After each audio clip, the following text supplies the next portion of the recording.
I have been looking for you all over. I knew they'd have to apologize. I'm out, baby. They fired you anyway because of me. And if I leave quietly, I'll give my son a bonus. You've seen Dirty Dancing, but did you really catch everything? Hidden beneath the romance, the electrifying dance moves, and the unforgettable soundtrack are details most fans completely missed. Some of them are shocking, from behind-the-scenes tensions that nearly derailed the film to last-minute casting changes that could have altered everything. Even the most famous scenes hold secrets that might just change the way you watch the movie forever. From the heated tension between Patrick Swayze and Jennifer Grey to the real reason behind that unexpected giggle in the Loverboy scene, we're uncovering what you didn't see, the secrets, the struggles, and the untold stories behind Dirty Dancing's most iconic moments. Let's dive into what you missed and why it's more shocking than you ever imagined.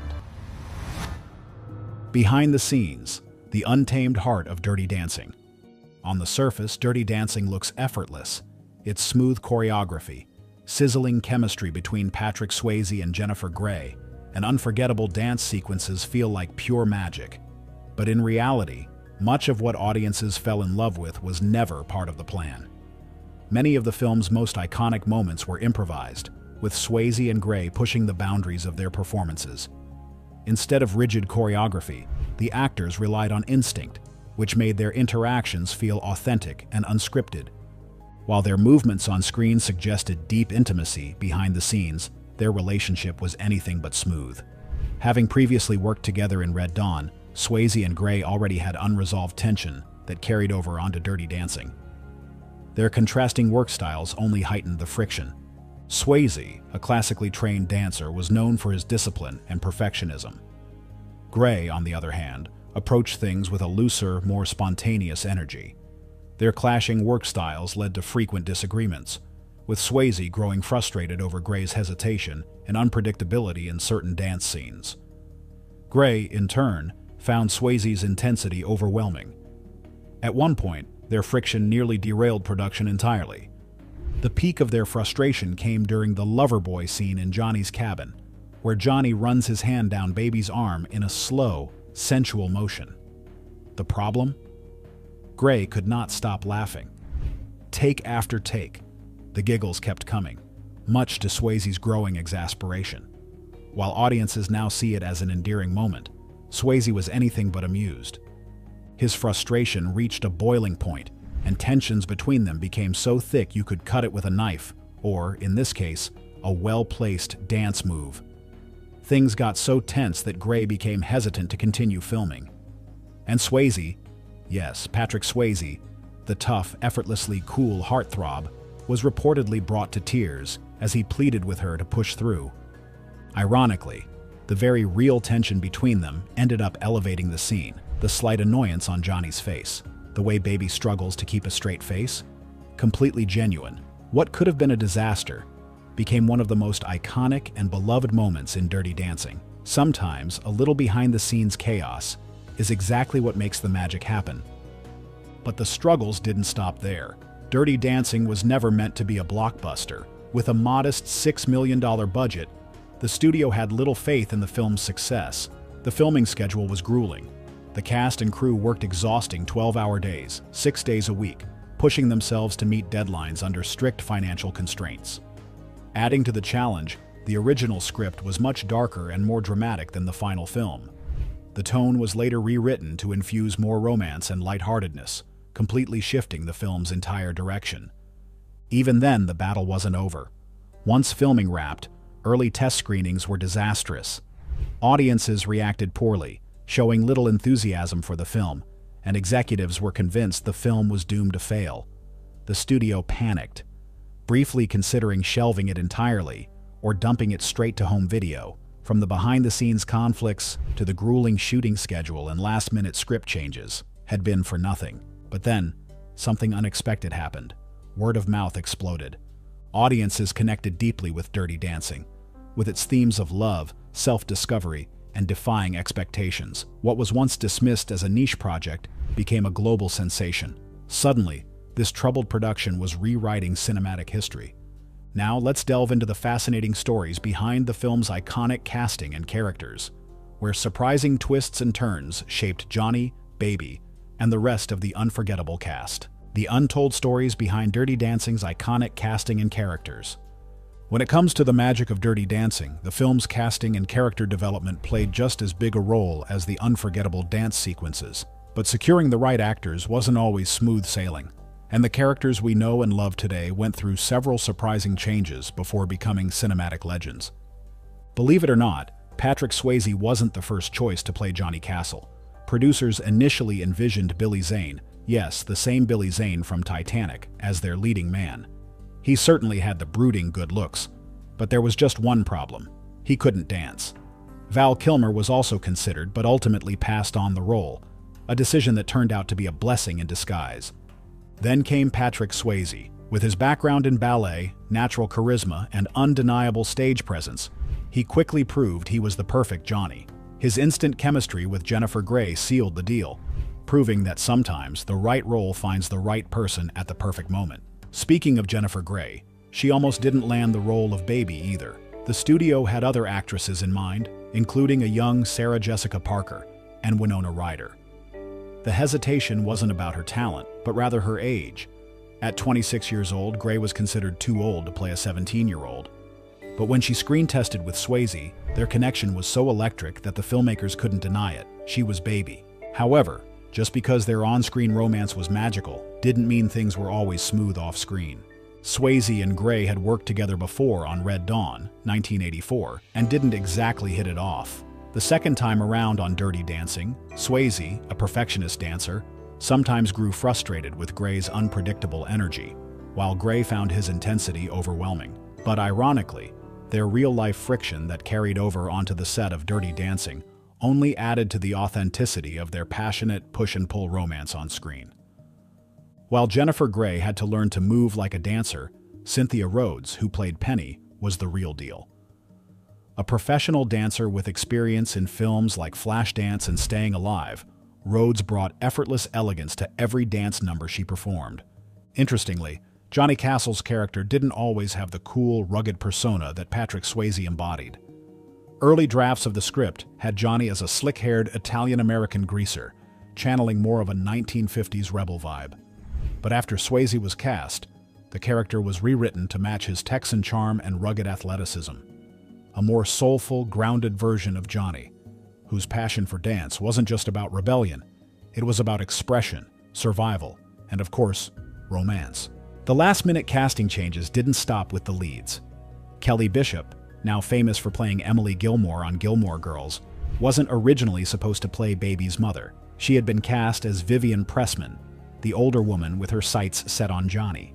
But when the original actress playing Mrs. Houseman dropped out, Bishop seamlessly stepped into the role, while Miranda Garrison, the film's choreographer, took on the part of Vivian.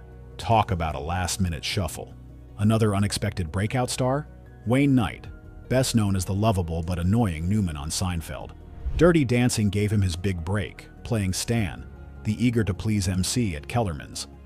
Knight added the perfect touch of comic relief, paving the way for bigger roles, eventually leading to iconic appearances in Jurassic Park and, of course, Seinfeld. And speaking of Kellerman's, did you know that Max Kellerman, the resort owner, was based on a real person? Screenwriter Eleanor Bergstein drew inspiration from her own childhood summers spent in the Catskills, who ran a similar family-friendly resort. Bergstein's personal experiences shaped much of the film, including the fact that she, like Baby, was actually nicknamed Baby as a kid. From casting surprises to last-minute rewrites, every piece of Dirty Dancing fell into place in ways no one could have predicted. But what about the moments that made the film truly legendary? Let's take a closer look at the hidden details, behind-the-scenes secrets, and unexpected twists that made Dirty Dancing's most iconic scenes unforgettable. The secrets hidden in Dirty Dancing's most iconic scenes. While Dirty Dancing is remembered for its electrifying performances and passionate storytelling, a closer look at its most iconic scenes reveals subtle details, hidden meanings, and clever nuances that add depth and complexity to the film's most beloved moments. Every iconic movement, every stolen glance, and every heart-racing dance step holds hidden details that make them even more special upon closer inspection. The film's climactic final dance to "I've Had the Time of My Life" is perhaps the most legendary and shocking moment of all. a sequence that required just as much real-life emotion as the love story playing out on screen. Jennifer Grey's leap into Patrick Swayze's arms for the famous lift wasn't something she rehearsed beforehand. Her nervousness leading up to it and the look of exhilaration when she nails it are completely genuine. It's like watching someone face their fears in real time. To help ensure she got enough height for the jump, a wire was briefly used to assist her leap into Johnny's arms, but once she was up, the actual lift was all Swayze. That sheer rush of excitement was completely unfiltered, making the moment feel even more magical. And if the room seemed more packed than usual, there was a reason for that. It wasn't just extras on the dance floor. Many of the background dancers were actually crew members, including choreographer Kenny Ortega, who stepped in to make sure the scene felt as full of life as possible. Behind the effortless movements of that final dance, Patrick Swayze was silently pushing himself through excruciating pain, an injury that had plagued him throughout his career as a trained dancer. Every spin, every lift, and every powerful stride across the dance floor was done despite severe discomfort. Imagine executing high-energy choreography while your knee is screaming at you, yet he powered through, embodying Johnny's effortless grace even while suffering. His perseverance was mirrored by the actors playing Kellerman's staff, whose wide-eyed astonishment at the performance was completely unscripted. They hadn't been informed exactly how the final number would unfold, making their reactions to Johnny and Baby's dance absolutely authentic. Not all of the film's most beloved moments happened under warm and comfortable conditions. The breathtaking lake scene, where Johnny teaches Baby the importance of trust as they balance in the water, may look dreamy, but in reality, it was grueling. Shot in a real lake in the Blue Ridge Mountains, the scene required both actors to endure freezing temperatures. The water was so cold that their lips started turning blue, which is why there are no close-up shots in the scene. Now imagine trying to look graceful and romantic while your teeth are chattering. No easy feat. As if the cold wasn't bad enough, the lake had a muddy, slippery bottom that made it nearly impossible for Swayze and Grey to keep their footing. Every time they tried to steady themselves, they sank into the muck, making the already challenging lift sequence even more physically demanding.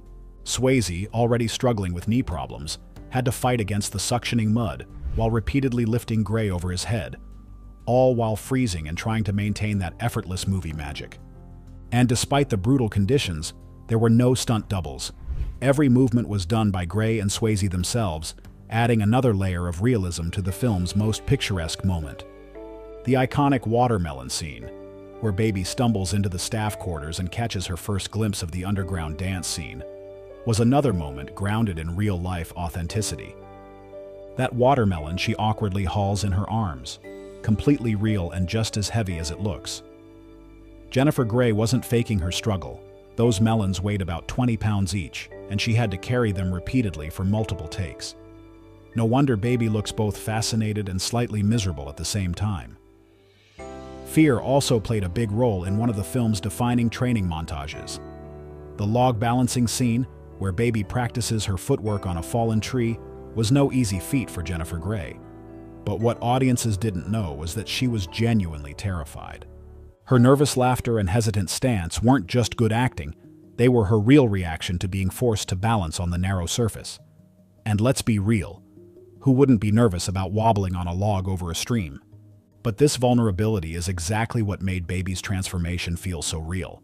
She wasn't just learning to dance, she was learning to trust herself, and her genuine fear made it all the more rewarding when she finally found her confidence. The film's most intimate moment, set to Solomon Burke's Cry to Me, where Johnny and Baby share their first night together in his cabin, carried its own shocking secret. While the final scene is filled with passion and chemistry, the actual filming process was much more subdued. Imagine trying to create an emotional, romantic moment in complete silence. The entire scene was shot in absolute quiet to help Grey and Swayze stay in the moment and let the emotion unfold naturally. The choice to add the sultry ballad in post-production was a stroke of genius, amplifying the heat between Johnny and Baby. For Jennifer Grey, filming the love scene was nerve-wracking, mirroring Baby's own mixture of excitement and apprehension. That mix of nervous energy and attraction, completely real, which is probably why the scene still resonates so deeply with audiences today. The magic of Dirty Dancing's dialogues, iconic lines, improvisations, and unforgettable moments. Believe it or not, some of the most iconic lines in Dirty Dancing, the ones fans quote to this day, weren't even in the original script. Patrick Swayze and Jennifer Grey often ad-libbed their dialogue, adding a natural, spontaneous feel to their characters' interactions. Their real-life push-and-pull chemistry translated seamlessly onto the screen, making every exchange feel genuine and unscripted. It's hard to imagine Dirty Dancing without its most famous line, "Nobody puts baby in a corner." But here's the shocking truth. Patrick Swayze initially hated it. He thought it sounded cheesy and unnatural, even trying to convince the filmmakers to cut it. But fate had other plans. When the time came to deliver the line, Swayze's intensity gave it a whole new meaning, turning what could have been a throwaway moment into a legendary piece of cinematic history. The result? One of the most quoted movie lines of all time. Not bad for a piece of dialogue he almost refused to say. Then there's Johnny's playful but firm instruction to Baby during their dance lessons. "Look, spaghetti arms." This wasn't in the script at all. Swayze threw it in on the spot, teasing Baby in a way that felt so natural. It became an unforgettable moment. His one small improvisation perfectly encapsulated Johnny's tough but caring teaching style, and Baby's awkward yet determined transformation into a dancer. Of course, we can't forget Baby's hilariously relatable line, "I carried a watermelon." Believe it or not, this wasn't originally written as dialogue. The script merely described Baby carrying a watermelon. But Grey, fully embodying her character's nervous excitement around Johnny, blurted out the now iconic phrase without thinking. Her immediate cringe at her own words? That was 100% real. And let's be honest, who hasn't blurted out something embarrassing in front of someone they were crushing on? This off-the-cuff moment became one of the most unexpectedly charming lines in the entire film, proving once again that authenticity is what made Dirty Dancing so special. These improvisations and last-minute decisions are a big part of what makes Dirty Dancing feel so authentic. The dialogue isn't just written, it's lived. But beyond the words, there's another key element that made the film feel so immersive: the setting itself. So let's take a closer look at the real-world settings that helped bring Dirty Dancing to life, and uncover the hidden gems that made Kellerman's resort feel so alive. The hidden locations of Dirty Dancing, where the magic came to life. When you think of Dirty Dancing, it's impossible not to be transported to the lush, sun-soaked world of Kellerman's resort, where romance, rebellion, and unforgettable dance sequences unfold. The setting feels so immersive that many fans wonder, was Kellerman's a real place? The answer? Not exactly, but it was inspired by a real destination. Kellerman's resort was modeled after Grossinger's Catskill Resort Hotel in New York. In the 1950s and 1960s, Grossinger's was a popular vacation spot for wealthy families, offering dance halls, live entertainment, and summer romances, just like the world Dirty Dancing brings to life. However, the actual filming locations were spread across multiple states, with each carefully selected to match the film's nostalgic, dreamy atmosphere.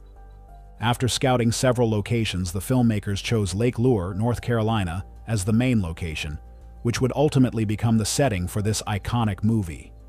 Nestled within the rolling hills and shimmering waters, Lake Lure offered the perfect backdrop for Johnny and Baby's iconic romance. The serenity of Lake Lure wasn't just beautiful, it became a character in its own right, setting the mood for some of the movie's most memorable moments. One of the most beloved moments in Dirty Dancing takes place at Lake Lure. The scene where Johnny and Baby share a romantic moment by the water. With its glassy surface reflecting the surrounding mountains, the lake added a sense of timelessness, mirroring the budding romance between the two characters. The lake was such an integral part of the story. Its peaceful, almost dreamlike atmosphere served as the ideal setting for the couple's tender, transformative journey. But the magic of Dirty Dancing wasn't limited to the lakeside. Behind the scenes, the filmmakers worked hard to capture the vibrant energy of a 1960s-style dance studio, which they achieved by transforming a humble gymnasium in Asheville, North Carolina. With a little creative ingenuity, the production team transformed a humble gymnasium in Asheville, North Carolina, into the resort's lively dance hall. This is where Johnny and Baby trained for their final performance. The energy of the dance scenes was amplified by having real dancers fill the space. It became the backdrop for Baby's transformation, from hesitant beginner to confident partner. This space, though simple in real life, became the beating heart of the film, a place where dancing wasn't just movement, but a form of connection. The setting of the dance studio, though, wasn't the only area that needed some creative thinking. The staff quarters, where the hard-working employees of the resort lived, were filmed in an entirely different location. The separation of these quarters from the guests' lavish accommodations was symbolic of the class divide that played such a large part in the story's themes. The humble staff quarters, tucked away from the sparkling resort, served as the perfect backdrop for Johnny and Baby's relationship, one that bridged the gap between two very different worlds. This subtle detail added depth to the film's themes, making Johnny and Baby's connection more than just a summer fling. It was a rebellion against societal expectations. One of the most cinematically stunning scenes takes place by a cascading waterfall, where Johnny and Baby share an intimate moment in nature. Surprisingly, this wasn't a real waterfall. It was man-made, built specifically for the film. This artificial waterfall wasn't just for visual appeal. It symbolized a hidden world away from the structured resort life, a place of freedom where Johnny and Baby could express their feelings without judgment. The raw emotion of their relationship reflected in the rushing water. It's a perfect example of how the film blended reality and artifice to create something truly timeless. Each of these filming locations helped create a film that wasn't just a story about love and dance. It was a nostalgic look at a place that, though fictional, felt as real and vivid as the emotions it portrayed. Even though Kellerman's resort didn't exist, the film's carefully chosen locations brought it to life in a way that continues to resonate with audiences decades later. Now that we've explored where Dirty Dancing came to life, let's take a look at the film's long-lasting legacy, including its unexpected success, struggles, and the sequel that couldn't quite measure up. The success, struggles, and sequel that couldn't measure up. When Dirty Dancing premiered in 1987, no one expected it to become a cultural phenomenon. Despite its star-studded soundtrack and magnetic dance scenes, the movie didn't have a strong start at the box office. It grossed only $3 million in its opening weekend, a modest sum for a film that would soon take the world by storm. Initially, it seemed like just another summer film, lost among the many other releases vying for attention. But as the weeks passed, something extraordinary happened. Audiences began to talk. Word of mouth spread like wildfire, and people started flocking to theaters to experience the magic for themselves. By the time the credits rolled on its theatrical run, Dirty Dancing had grossed an astonishing $214 million worldwide, a huge return on its relatively small $6 million budget. Unlike many box office hits of the era, Dirty Dancing wasn't just about its music or choreography. It had something deeper. It was the raw emotion of the love story between Johnny and Baby. It was filled with tension, passion, and authenticity. The magnetic performances, particularly by Patrick Swayze and Jennifer Grey, despite their off-screen friction, were lauded for their depth, capturing the vulnerability and passion of the characters. The direction, blending romance, drama, and dance, struck the perfect balance. It was more than a love story. It was about self-discovery, independence, and standing up for what's right. Critics who initially didn't know what to make of the film soon found themselves praising its charm. The film's soundtrack, led by songs like I've Had the Time of My Life, became instantly iconic, further cementing Dirty Dancing as a cultural phenomenon. With the massive success of Dirty Dancing, it was inevitable that Hollywood would attempt to recapture the magic. In 2004, they tried with Dirty Dancing Havana Nights, but it didn't go as planned. Unlike the original, which was steeped in nostalgia and authenticity, Havana Nights felt like a distant imitation. It was missing the original cast members, including Patrick Swayze and Jennifer Grey. While Swayze was approached to reprise his role, he chose not to due to the film's departure from the original's setting and theme, leaving the sequel without the star power that had helped carry the first film to success. As for Jennifer Grey, she was never even offered a role in the follow-up. a fact that made it even more difficult for Havana Nights to generate the same level of audience connection. Despite the impressive dance performances and new setting, the film struggled to recreate the chemistry and charm that made the original so special. Havana Nights failed to capture the hearts of the audience the way the first film had, leaving it as a modest success at best, and a reminder that the magic of the original can never be replaced. These hidden details all add depth and authenticity to Dirty Dancing. Every creative choice made, from the breathtaking filming locations to the improvised moments between the actors, was designed to bring the characters' emotions and the story to life in the most genuine way possible. It's these behind-the-scenes secrets that transform the film from just another dance movie into a timeless classic. Now that we've uncovered these hidden gems, what do you think? Does knowing these details make the film feel even more special to you? Which behind-the-scenes fact surprised you the most? And what's your favorite scene from this unforgettable movie? Thank you for watching. See you in the next video.